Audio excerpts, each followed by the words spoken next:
और जहरीली शराब के अलावा बाकी जो शराब है वो बाहर से स्मगलिंग होकर आता है। ये कौन सा शराबबंदी है? मैं समझता हूँ अगर बिहार में शराबबंदी होता तो लोगों को शराब नहीं मिलता, कायदे से नहीं मिलना चाहिए। इनके खुद के डीजीपी गुप्तेश्वर पांडे जी जब अपने सेवा काल में थे तो उन्होंने ऑन कैमरा कहा था कि हमारे पुलिस वाले थानेदार किस में मिली भगत है, उनको पता होता कि शराब कहाँ से आ रही है और कहाँ जा रही है। नमस्कार, आप न्यूज फॉर नेशन देख रहे हैं। मैं हूं आपके साथ वंदना। बिहार में जहरीली शराब एक मुद्दा बनते जा रहा है। मुद्दा इसलिए क्योंकि लगातार उससे लोगों की मौत हो रही है। नीतीश कुमार का 2016 में शराबबंदी कानून लाया गया, लेकिन वो पूरी तरह से विफल है। हमारे साथ में बात करने के लिए कांग्रेस के एमएलसी प्रेमचंद मिश्रा, और इनसे मेरा सवाल है कि इसको आप कैसे देख रहे हैं? क्या लगता है कि बिहार में शराबबंदी जो है पूरी तरह से फेल है? बिल्कुल, जिस तरह से घटनाएं हो रही हैं और लगातार लोग जहरीली शराब पीने से मौत हो रही है लोगों की, और जहरीली शराब के अलावा बाकी जो शराब है वो बाहर से स्मगलिंग होकर आता है। ये कौन सा शराबबंदी है?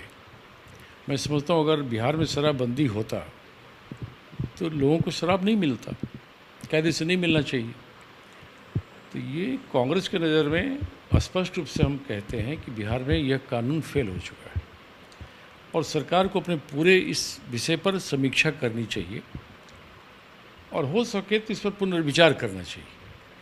चूँकि हम सब इस कानून को बनाने में अपना समर्थन दिए थे, विधानसभा और विधान परिषद के अंदर कांग्रेस पार्टी ने भी अपनी सहमति दी थी कि बिहार में शराबबंदी लागू होना चाहिए। लेकिन हमने ये सोच के नहीं दिया था कि अवैध शराब का धंधा चलता रहेगा, जहरीली शराब बननी शुरू हो जाएगी, बाहर से स्मगलिंग होता रहेगा और पुलिस प्रशासन चुप बैठा रहेगा। ये हमने नहीं सोचा था।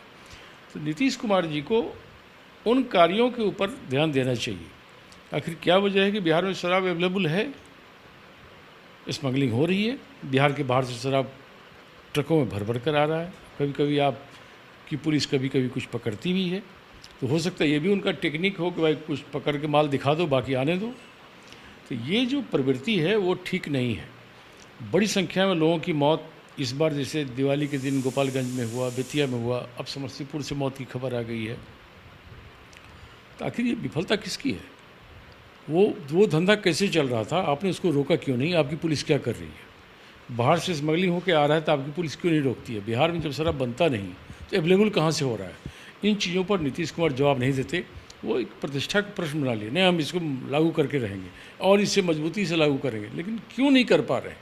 लोगों की जान माल का कोई कीमत नहीं है क्या? तो कांग्रेस की नज़र में ये कानून विफल हो चुका है और सरकार को इस पर पुनर्विचार करने की आवश्यकता है। जेतू का कहना है कि जो है कार्रवाई जो की जा रही है, कार्रवाई अधिकारियों पे हो रही है, प्रशासन पे भी किया जा रहा है।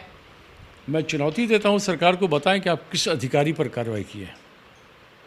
एक भी बड़ी अधिकारी पर आपने कार्रवाई नहीं की है। किसी भी डीएम एसपी के ऊपर सस्पेंशन का कार्रवाई नहीं हुआ जिनके यहाँ शराब मिली है। आप छोटे मोटे कर्मचारी को बर्खास्त करते हो, फिर बाद में उसे बहाल कर लेते हो। आप सिपाही के ऊपर कार्रवाई करते हैं, किसी इंस्पेक्टर के ऊपर क्यों नहीं करते?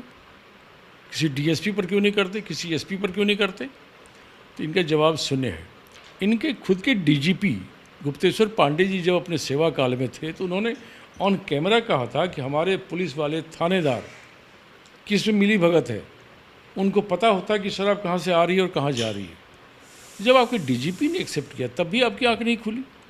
तो सिर्फ बयान देना और अपनी पीठ खुद थपथपा देना पर्याप्त नहीं है। लोगों की जान माल की कुछ तो कीमत समझना होगा मुख्यमंत्री को। कहाँ कमी है उस पर गौर करिए ना। लोगों की मौत का कोई वैल्यू नहीं है आपके लिए। ये अवेलेबल कैसे हो रहा है, क्यों बन रहा है? क्या किसी थाने को पता नहीं कहाँ अवैध शराब का कारोबार हो रहा है? और इसके पीछे जो बड़ा ग्रुप है जो दिखता नहीं है, जो किंगपिन जिसको बोलते हैं, वो कौन लोग हैं जो शराब के धंधे में शामिल हैं? क्या उनका हॉबनॉब नहीं है सत्ता पक्ष से जुड़े लोगों से? तो मेरा तो स्पष्ट आरोप है कि सरकार के साथ जुड़े लोगों की मिली भगत से ही ये धंधा फल फूल रहा अभी भी, जबकि कहने को शराबबंदी है। तो ऐसे शराबबंदी का क्या वैल्यू है? इस पर पुनर्विचार करिए और उन खामियों को ढूंढिए जिससे ये एक मैकेनिज्म डेवलप हो बिहार में कि हम अपने कानून के बेहतर इस्तेमाल, बेहतर इम्प्लीमेंटेशन के लिए ये कार्रवाई कर रहे हैं। वो नीतीश जी नहीं कर पा रहे। तो आप सुन रहे थे कि क्या कुछ कह रहे थे कांग्रेस एमएलसी प्रेमचंद मिश्रा। इस खबर बस इतना ही। देखते रहिए न्यूज़ फॉर नेशन। अब तक हमारे चैनल को सब्सक्राइब नहीं किए हैं तो कर लीजिए और साथ ही साथ न्यूज़ फॉर नेशन के फेसबुक पेज को भी जरूर फॉलो करते रहिए। धन्यवाद।